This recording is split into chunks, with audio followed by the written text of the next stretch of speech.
This is a reading from Ayn Rand, Collectivized Ethics, The Virtue of Selfishness, page 97. Science is of value only because it expands, enriches, and protects man's life. It is not of value outside that context. Nothing is of value outside that context. And man's life means the single, specific, irreplaceable lives of individual men. The discovery of new knowledge is of value to men only when and if they are free to use and enjoy the benefits of the previously known. New discoveries are a potential value to all men, but not at the price of sacrificing all of their actual values. A progress extended into infinity, which brings no benefit to anyone, is a monstrous absurdity. And so is the conquest of space by some men, when and if it is accomplished by expropriating the labor of other men who are left without means to acquire a pair of shoes. Progress can come only out of men's surplus, that is, from the work of those men whose ability produces more than their personal consumption requires, those who are intellectually and financially able to venture out in pursuit of the new.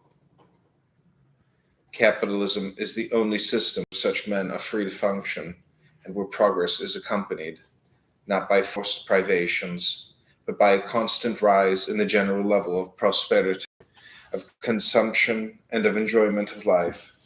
It is only to the frozen unreality inside a collectivized brain that human lives are interchangeable, and only such a brain can contemplate as moral or desirable the sacrifice of generations of living men for the alleged benefits which public science, a public industry, or public concerts will bring to the unborn. Soviet Russia is the clearest, but not the only, illustration of the achievements of collectivized mentalities. 2 generations of Russians have lived, toiled, and died in misery, waiting for the abundance promised by their rulers, who pleaded for patience and commanded austerity, while building public industrialization and killing public hope in 5-year installments. At first, the people starved while waiting for electric generators and tractors. They are still starving while waiting for atomic energy and interplanetary travel. That waiting has no end. The unborn profiteers of that wholesale sacrificial slaughter will never be born. The sacrificial animals will merely breed new hordes of sacrificial animals, as the history of all tyrannies has demonstrated, while the unfocused eyes of a collectivized brain will stare on, undeterred, and speak of a vision of service to mankind, mixing interchangeably the corpses of the present with the ghosts of the future, but seeing no men. Science is only because it expands, enriches, and protects.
This is a reading from Ayn Rand, The Virtue of Selfishness. This is collectivized ethics, page 98. Such is the status of reality in the soul of any milk toast who looks with envy at the achievements of industrialists and dreams of what beautiful public parks he could create if only everyone's lives, efforts, and resources were turned over to him. All public projects are mausoleums, not always in shape, but always in cost. The next time you encounter one of those public spirited dreamers who tells you rancorously that some very desirable goals cannot be achieved without everybody's participation, tell him that if he cannot obtain everybody's voluntary participation, his goals had jolly well better remain unachieved, and that men's lives are not his to dispose of. And if you wish, give him the following example of the ideals he advocates. It is medically possible to take the corneas of a man's eyes immediately after his death and transplant them to the eyes of a living man who is blind, thus restoring his sight in certain types of blindness. Now, according to collectivized ethics, this poses a social problem. Should we wait until a man's death to cut out his eyes when other men need them? Should we regard everybody's eyes as public property and devise a fair method of distribution? Would you advocate cutting out a living man's eye and giving it to a blind man so as to equalize them? No. Then don't struggle any further with questions about public projects in a free society. You know the answer. The principle is the same. January 1963. Page 100, Chapter 11, The Monument Builders by Ayn Rand. What had once been an alleged ideal is now a ragged skeleton rattling like a scarecrow in the wind over the whole world, but men lack the courage to glance up and to discover the grinning skull under the bloody rags. That skeleton is socialism. 50 years ago, there might have been some excuse, though not justification, for the widespread belief that socialism is a political theory motivated by benevolence and aimed at the achievement of man's well-being. Today, that belief can no longer be regarded as an innocent error. Socialism has been tried in every continent on the globe. In the light of its results, it is time to question the motives of socialism's advocates. The essential characteristic of socialism is the denial of individual property rights under socialism. The right to property, which is the right of use and disposal, is vested in society as a whole in the collective, with production and distribution controlled by the state, by the government. Socialism may be established by force, as in the Union of Soviet Socialist Republics, or by vote, as in Nazi National Socialist Germany. The degree of socialization may be total, as in Russia, or partial, as in England. Such is the status of reality in the soul of any toast who looks with envy at the achievements of industrialism.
This is a reading of Ayn Rand's The Virtue of Selfishness, The Monument Builders, Chapter 11. Socialism may be established by force, as in the Union of Soviet Socialist Republics, or by vote, as in Nazi National Socialist Germany. The degree of socialization may be total, as in Russia, or partial, as in England. Theoretically, the differences are superficial. Practically, they are only a matter of time. The basic principle in all cases is the same. The alleged goals of socialism were the abolition of poverty, the achievement of general prosperity, progress, peace, and human brotherhood. The results have been a terrifying failure. Terrifying. That is, if one's motive is men's welfare. Instead of prosperity, socialism has brought economic paralysis and or collapse to every country that tried it. The degree of socialization has been the degree of disaster. The consequences have varied accordingly. England, once the freest and proudest nation of Europe, has been reduced to the status of a second-rate power and is perishing slowly from hemophilia, losing the best of her economic blood, the middle class and the professions. The able, competent, productive, independent men are leaving by the thousands, migrating to Canada or the United States in search of freedom. They are escaping from the reign of mediocrity, from the mawkish poorhouse where, having sold their rights in exchange for free dentures, the inmates are now whining that they'd rather be read than dead. In more fully socialized countries, famine was the start. The insignia announcing socialist rules in Soviet Russia, as in Red China, as in Cuba. In those countries, socialism reduced the people to the unspeakable poverty of the pre-industrial ages, to literal starvation, and has kept them on a stagnant level of misery. No, it is not just temporary, as socialism's apologists have been saying for half a century. After 45 years of government planning, Russia is still unable to solve the problem of feeding her population. As far as superior productivity and speed of economic progress are concerned, the question of any comparisons between capitalism and socialism has been answered once and for all for any honest person by the present difference between West and East Berlin. Instead of peace, socialism has introduced a new kind of gruesome lunacy into international relations, the Cold War, which is a state of chronic war with undeclared periods of peace between wantonly sudden invasions. Socialism may be established by the Union of Soviet Socialist Republics, or by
This is a reading of Ayn Rand, The Virtue of Selfishness, The Monument Builders.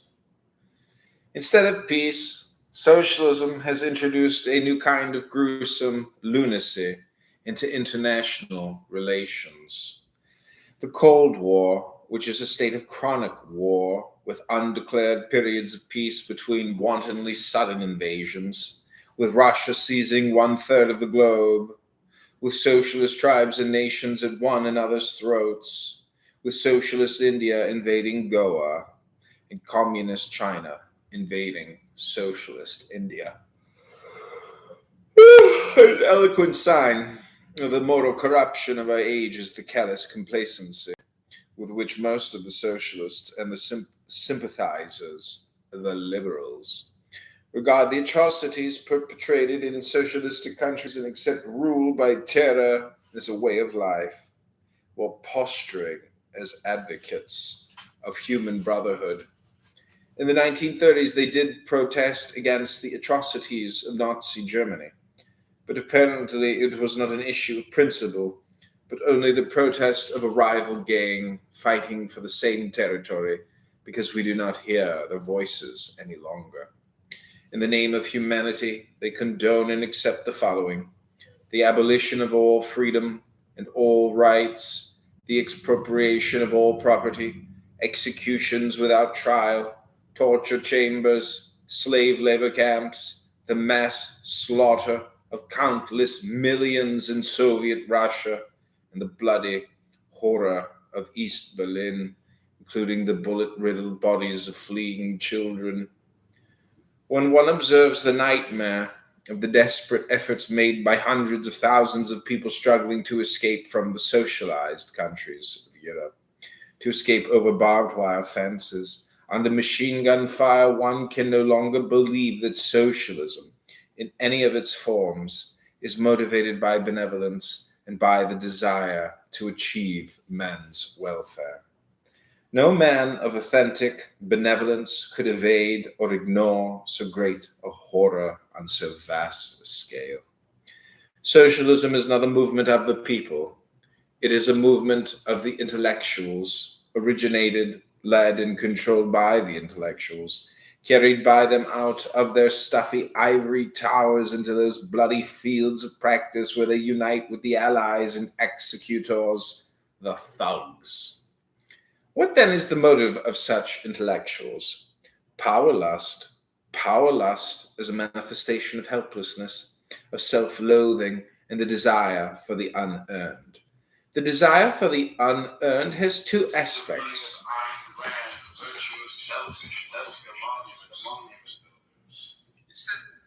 Instead of peace,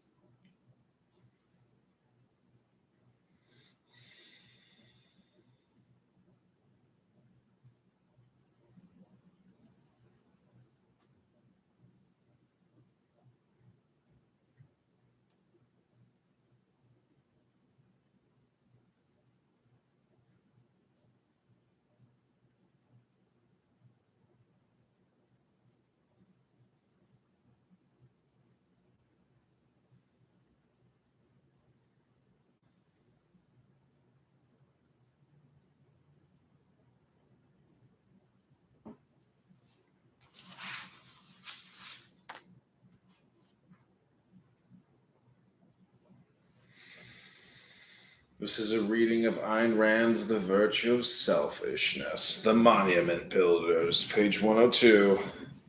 The desire for the unearned has two aspects: the unearned in matter and the unearned in spirit. By spirit, I mean man's consciousness. These two aspects are necessarily interrelated, but a man's desire may be focused predominantly on one or the other. The desire for the unearned in spirit is the more destructive of the two and the more corrupt. It is a desire for unearned greatness. It is expressed but not defined by the foggy murk of the term prestige. The seekers of unearned material benefits are merely financial parasites, moochers, looters, or criminals who are too limited in number and in mind to be a threat to civilization until and unless they are realized and legalized by the seekers of unearned greatness. Unearned greatness is so unreal, so neurotic a concept that the wretch who seeks it cannot identify it even to himself. To identify it is to make it impossible. He needs the irrational, undefinable slogans of altruism and collectivism to give a semi-plausible form to his nameless urge and anchor it to reality, to support his own self-deception more than to deceive his victims, the public interest. Service to the public are the means, the tools, the swinging pendulums of the power luster's self-hypnosis. Since there is no such entity as the public, since the public is merely a number of individuals, any claimed or implied conflict of the public interest with private interests means that the interests of some men are to be sacrificed to the interests and wishes of others. Since the concept is so conveniently undefinable, its use rests only on any given gang's ability to proclaim the public, c'est moi, and to maintain the claim at the point of a gun. No such claim has ever been or can ever be maintained without the help of a gun, that is, without physical force. But on the other hand, without that claim, gunmen would remain where they belong, in the underworld, and would not rise to the councils of state to rule the destinies of nations. There are two ways of claiming that the public, c'est moi. One is practiced by the crude material parasite who clamors for government handouts in the name of a public need and pockets what he has not earned. The other is practiced by his leader, the spiritual parasite, one who derives his illusion of greatness like a fence receiving stolen goods, from the power to dispose of that which he has not earned, and from the mystic view of himself as the embodied voice of the public. Page 102. The desire has two aspects: the unearned in matter.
This is a reading from Ayn Rand, The Virtue of Selfishness, page 103, The Monument Builders. Of the two, the material parasite is psychologically healthier and closer to reality.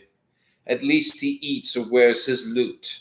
But the only source of satisfaction open to the spiritual parasite, his only means to gain prestige, apart from giving orders and spreading terror, is the most wasteful, useless, and meaningless activity of all, the building of public monuments.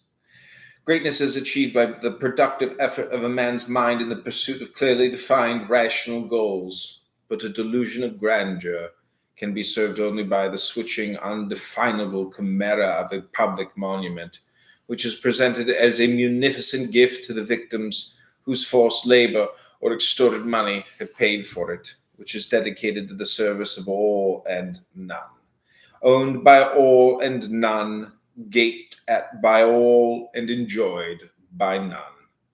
This is the ruler's only way to appease his obsession, prestige.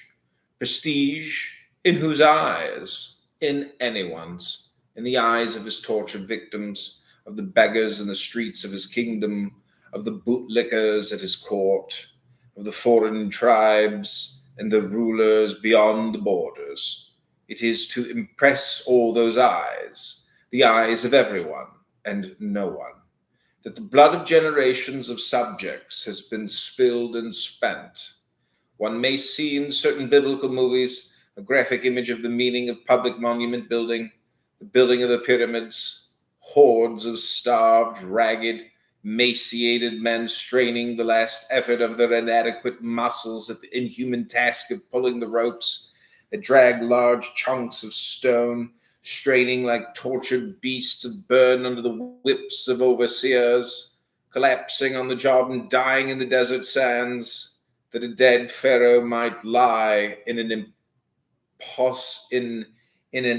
impossibly senseless structure, and thus gain eternal prestige in the eyes of the unborn of future generations. Temples and palaces are the only monuments left of mankind's early civilizations. They were created by the same means and at the same price, a price not justified by the fact that primitive peoples undoubtedly believed, while dying of starvation and exhaustion, that the prestige of their tribe, their rulers, or their gods was of value to them somehow. Rome fell bankrupted by statist controls and taxation, while its emperors were building colosseums. Louis XIV of France taxed his people into a state of indigence, while he built the Palace of Versailles for his contemporary monarchs to envy, and for modern tourists to visit. The marble-lined Moscow subway built by the unpaid volunteer labor of Russian workers, including women.